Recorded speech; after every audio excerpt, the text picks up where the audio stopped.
আসসালামু আলাইকুম এভরিওয়ান, কেমন আছেন আপনারা সবাই? আশা করি সবাই ভালো আছেন। তো বরাবরের মতন সকাল থেকে আজকে ভিডিওটা শুরু করছি। তো এখানে সকালে নাস্তা করতেছিলাম আমরা। তো এটা একটু অন্যরকম প্লেস, দেখতেই পাচ্ছেন আপনারা। হ্যাঁ, এটা বাচ্চাদের স্কুলে। তো বাচ্চারা তো 2 ঘন্টা স্কুল করে, সকালে তো একদম না খেয়ে যায়। তো অনেক ক্ষুধা লেগে যায়, কথা বলতে বলতে অনেক ক্ষুধা লেগে যায়। তো এখানে নাস্তা করছিলাম। আজকে এক ভাবি আমাদেরকে ট্রিট দিয়েছে। তো এখানে আমরা খিচুড়ি খাচ্ছিলাম। তো সবাই আমরা 4 জন খাচ্ছিলাম। তো আবার একটু ভিডিও করে রেখে দিলাম, যখন থাকবো না এগুলো দেখবো, মনে করব।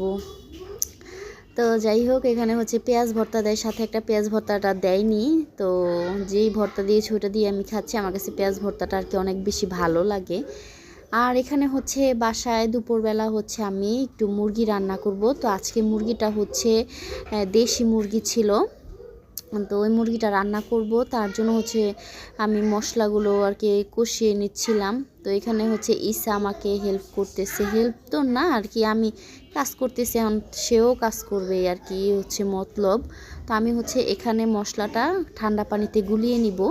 তো এই ভিডিওটা আমি একটা জায়গায় দেখেছি, এটা নাকি মশলার কালারটা, তরকারির কালারটা অনেক সুন্দর হয়। তো এখানে আমি পেঁয়াজটা ভাজা ভাজা করে নিয়েছি।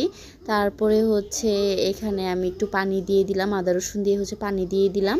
আর এখানে একটু মশলাটার মধ্যে পানি দিয়ে এখানে আমি মরিচ আর হলুদ আর ধনিয়া গুঁড়াটা দিয়েছি। এই তিনটাই দিয়ে একটু ঠান্ডা পানি দিয়ে গুলিয়ে তারপর আমি এখন তরকারির মধ্যে মশলার মধ্যে, পেঁয়াজের মধ্যে দিয়ে দিব।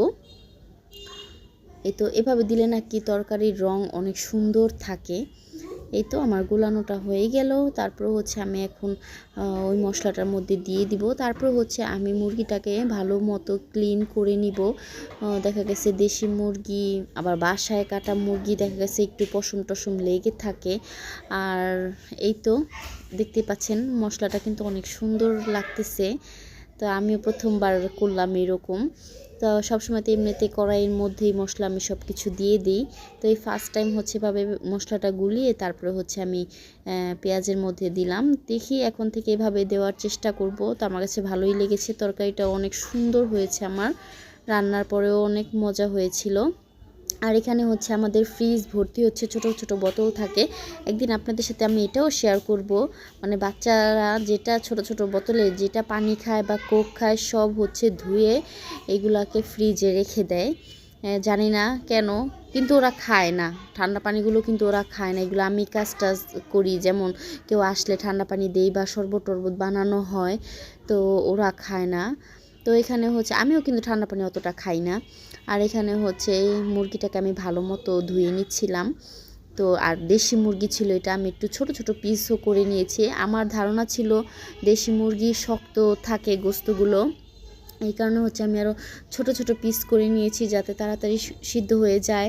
আর হয়, মানে মশলাটা যাতে ভিতরে যায়। দেশি মুরগি না আমার পছন্দ না, কেন জানি না, আমার কাছে কক পাকিস্তানি ওইগুলোই ভালো লাগে, মানে নরম থাকে। দেশি মুরগিটা একটু শক্ত টাইপ থাকে। তো যাই হোক, রান্না করার পর আমার ধারণাটা পুরোই চেঞ্জ হয়ে গিয়েছে। এর আগেও খেয়েছি, খাইনি কখনো তা কিন্তু না, মানে দেশি মুরগিটা কেন জানি ভালো লাগে না। তো এখানে মুরগিটাকে আমি ভালো মতো একটা একটা করে ধুয়ে নিচ্ছিলাম, কেন অনেক সময় দেখা গেছে পরে যদি দেখি খাওয়ার রান্নার পরে যদি কোনো একটা সমস্যা, তখন কেমন লাগে, পুরো তরকারিটা নষ্ট হয়ে যায় আর খেতেও ইচ্ছা করে না। এই কারণে ধোয়ার সময় সুন্দর মতো একটা একটা করে আমি ক্লিন করি সব সময়, মাছের ক্ষেত্রেও মুরগির ক্ষেত্রেও আমার কাছে ভালো লাগে। আর এখানে আমি তো মশলাটা কষিয়ে মুরগি দিয়ে দিয়েছি।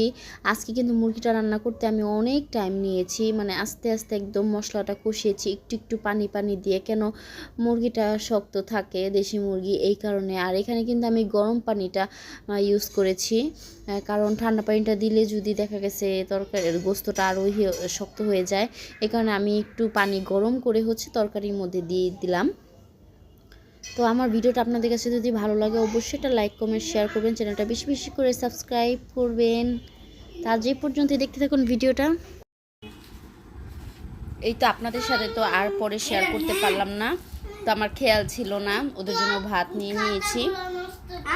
এই তো গোস্তটা এত বেশি মজা হয়েছে, আর দেশি মুরগি আন্দাজে হচ্ছে এটা অনেক নরম হয়ে গিয়েছে। দেশি মুরগিটা দেখা গেছে একটু শক্ত শক্ত থাকে, অনেক নরম হয়েছে। আমি অনেকক্ষণ পর্যন্ত চুলায় বসিয়ে রেখেছিলাম।